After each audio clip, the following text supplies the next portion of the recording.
சென்னை மதுராந்தகத்தை சேர்ந்த தனுஷ் என்ற சிறுவன் செல்போன் சார்ஜ் போட்டுக்கொண்டே பேசியதால் செல்போன் வெடித்து கண் பார்வை பறிபோயுள்ளது.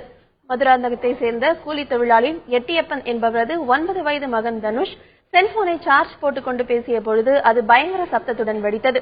உடனடியாக செங்கல்பட்டு அரசு மருத்துவமனையில் சேர்க்கப்பட்ட அவர் இறுதியாக எழும்பூர் கண் மருத்துவமனையில் சேர்க்கப்பட்டார். அவருக்கு பார்வை பறிபோனதை முதல் கட்டமாக மருத்துவர்கள் உறுதி செய்தனர். இதையடுத்து அவருக்கு அறுவை சிகிச்சை செய்து கண்ணில் இருந்த செல்போன் உதிரி பாகங்கள் அப்புறப்படுத்தப்பட்டதால் தற்பொழுது இடது கண்ணில் மட்டும் லேசான பார்வை உள்ளது.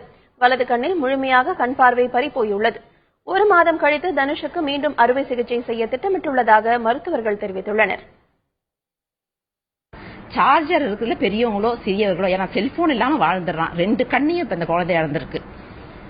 அது ஒரு விழிப்புணர்வுக்காக தான் நாங்க இதை காமிக்கிறோம். அந்த கேஸ் இந்த மாதிரி நிறைய கஷ்டமான கேஸுங்களை கண் மருத்துவமனை ஹேண்டில் பண்ணாலும் இது இந்த கடினத்தோட ஒரு விழிப்புணர்வு மக்களுக்கு ஏற்படுத்தணும். குழந்தைங்க சார்ஜர்ல இருக்கும் போது செல்போனோ எந்த ஒரு பொருளையும் சுவிட்ச் ஆஃப் பண்ணிட்டு தான் எடுக்கணும். இது பெரியவங்களுக்கும், ஏன்னா பெரியவங்க கூட நம்ம என்ன பண்ணுவோம், வாட்ஸ்அப் மெசேஜ் ஆன்ல வச்சுட்டே பாக்குற பழக்கங்கள் இருக்கு. அன்னைக்கு எல்லா மருத்துவர்களையும் கூப்பிட்டு காமிச்சேன். இந்த மாதிரி ஒரு இன்சிடென்ட் Facebookல தான் நம்ம பார்ப்போம், வாட்ஸ்அப்ல பாக்குறத கண் முன்னாடி பாக்குறோம். எல்லாரும் அவங்க குழந்தைங்களுக்கு அனுப்பிட்டு இருந்தாங்க. இது ஒரு அவேர்னஸ்.